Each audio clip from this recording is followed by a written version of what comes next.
For those of you who have forgotten, my name is Visakha. And for those perhaps who I've not yet had the pleasure to meet, my name is Visakha. Since Prabhupada's, while Prabhupada was here and also since his departure, I was active for many years in Back to Godhead magazine as a photographer and writing some articles also. And I think Nandamukhi Prabhu mentioned my husband and I assisted my husband in making many documentary films relating to Krishna consciousness. So, in regard to the topic of how Srila Prabhupada empowered his daughters, I was thinking that Prabhupada himself very often set the standard that he would speak from a verse, either Srimad Bhagavatam or Bhagavad Gita. So I was trying to think, what is a verse that would be applicable to this topic? And I'm sure there are many, but the one that I thought of was the one that is familiar to all of us, from Vishwanath Chakravarti Thakur, Sang Saradaba Ladalita Loka, Trinaya Karuna Ganaganatvam, Praptasya Kalyana Gunarnavasya, Vande Gurosri Charanarnavinda. That the spiritual master is compared to a rain cloud, Ganaganatvam. Just like now it's about to rain, and we can see the rain will fall on the water where it will have no effect, and it will also fall on the park next door where the trees will be nurtured and the flowers and the grass. But nonetheless, the spiritual master's rain of mercy is there equally for everyone, just like the rain cloud. It does not discriminate where it falls. And it is really up to the recipient how much he or she is empowered by his mercy, by his transcendental knowledge.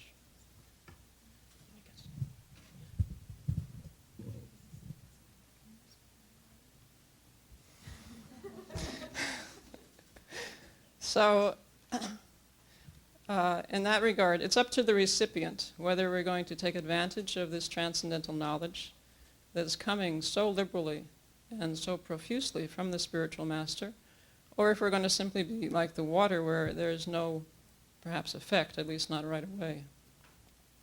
And it's not just for us here, not just for his daughters, equally for his sons, equally for his granddaughters and grandsons and great-granddaughters and great-grandsons, and for generations that are not yet born. That mercy is equal to everyone. You cannot say that it will be less in 5,000 years than it is today. So that is the great munificence of Srila Prabhupada, that he does not discriminate. He never discriminated. Thank you. He said himself in the beginning of his Srimad Bhagavatam that the spiritual master lives forever by his divine instructions, and the follower lives with him. Excuse me.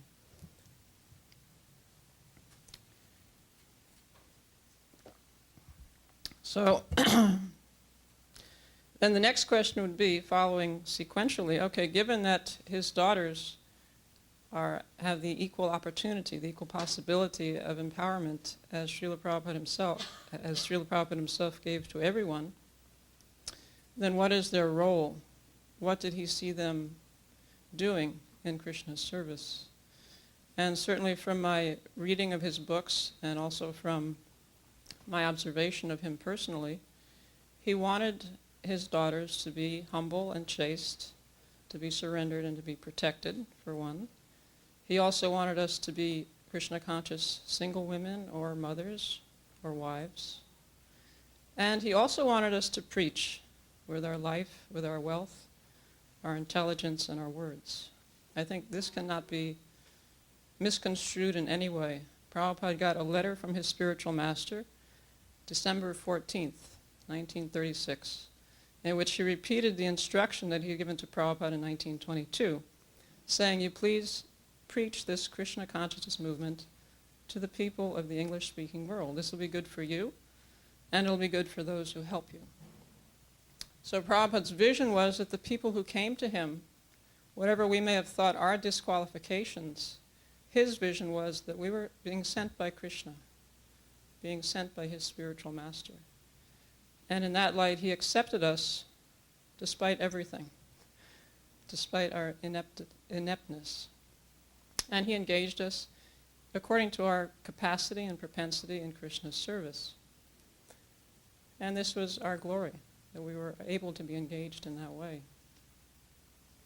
So in looking at the different qualifications that Prabhupada wanted his daughters to have, on the one hand you have humility, chastity, surrender, being protected. On the other hand, to be vibrant preachers in some capacity, so that we could help him push on the mission of his spiritual master. Is there any dichotomy between those two paths? And in thinking about that, I thought actually quite the opposite, that they are totally complementary. That if you look at, for instance, humility, in the 13th chapter of Bhagavad Gita, Krishna has a list of qualities. He goes on for 5 verses. Qualities that he considers knowledge, and he says everything else is considered ignorance. So the very first one is amanitvam, humility. And the second one, adamvitvam, pridelessness. So this is actually, to be a potent preacher of Krishna consciousness, one must be humble. It's like an inverse barometer. The less one is humble, the more one can know that he has not yet, or she has not yet realized the greatness of Krishna and the smallness of oneself. And take chastity. There's another verse where Krishna says, those who are on this path are resolute in purpose, and their aim is one. So that is the epitome of chastity. Just like Srila Prabhupada, although he acted in so many different spheres of activity, his aim was to fulfill the instructions of his spiritual master. In that way, he was totally chaste. Whereas the absence of chastity means the mind is fickle. You have this goal, then you have that goal. And similarly, you take surrender. Of course, the epitome, the conclusion of Bhagavad Gita is abandon all varieties of religion and just surrender unto me. I will deliver you, I will protect you from all sinful reactions. And protection, that's one of the items of surrender. That there are 6 items of surrender, like to accept everything favorable for devotional service, to reject everything unfavorable for devotional service, to feel maintained by the Lord. So similarly, to feel protected by the Lord is one of the aspects of surrender, one of the items. So women are expected to have this in the relative world in relation to their husbands, in relation to their father. But that's like a rehearsal for the real role. So if you're rehearsing for the real role, where is the disadvantage? It's actually an advantage. So in that way, there's no dichotomy between these two.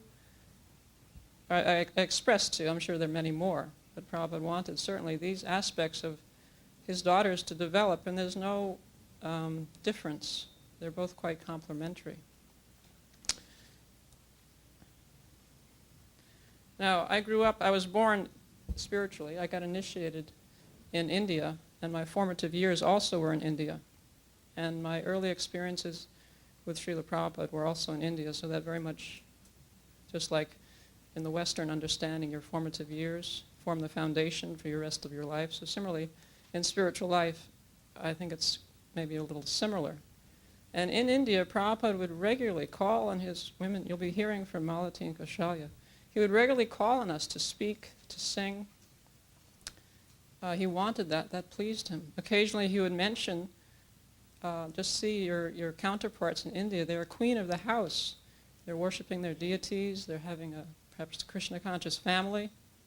And yet they don't go out beyond the house. But just see my students, my daughters. They're preaching widely. This pleased him. He was happy for that. And he didn't just ask, sometimes he insisted. In India, and probably throughout, you could say, but I felt it in India, it was very much of a can-do mentality. Prabhupada had the ability to see what we were capable of doing, and he would induce us, he would ask us to do that. And there was no such thing as can't. I can't do it. We simply relied on Krishna and we tried our best. That was his empowerment of us also.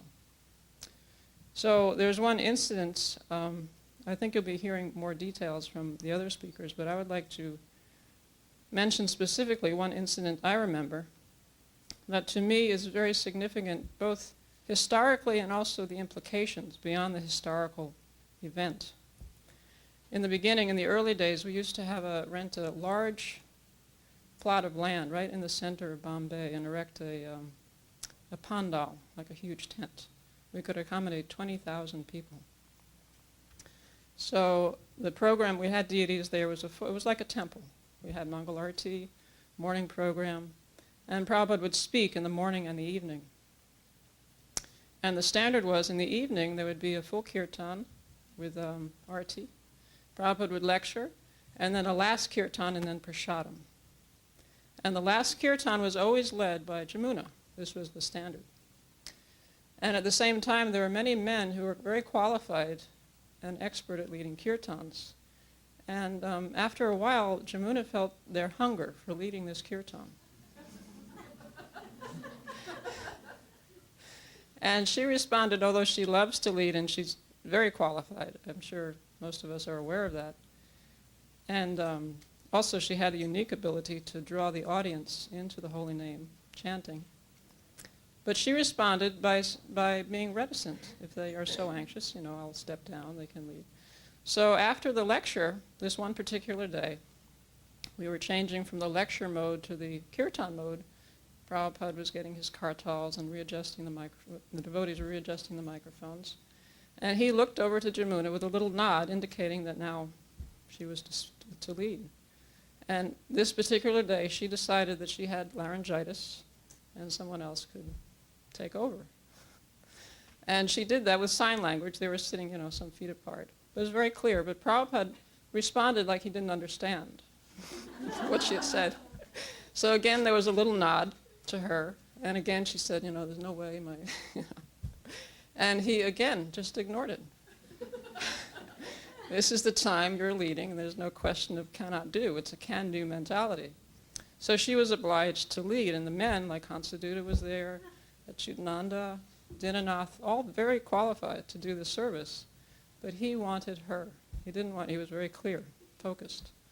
So in my mind's eye, I was thinking, had Prabhupada not been there, first of all, to establish that she led the final kirtan, and then to insist, despite her protests, she was going to lead the final. If he had not insisted, the men would have been vying with each other. She would have been totally out of the picture. They would have just been arguing with each other who's going to lead. So my vision is that that in our scenario where Prabhupada is no longer, perhaps in one sense, personally sitting on the Vyasasana, perhaps inadvertently, the men have started vying with each other and not being able to encompass the women in their vision of also being able to contribute, and the women, perhaps out of a natural reticence, have allowed them to go on. But perhaps this meeting is an occasion where we're saying, no, we're also here, we would also like to contribute. Please allow us. Please be Prabhupada's nod to us. You do it.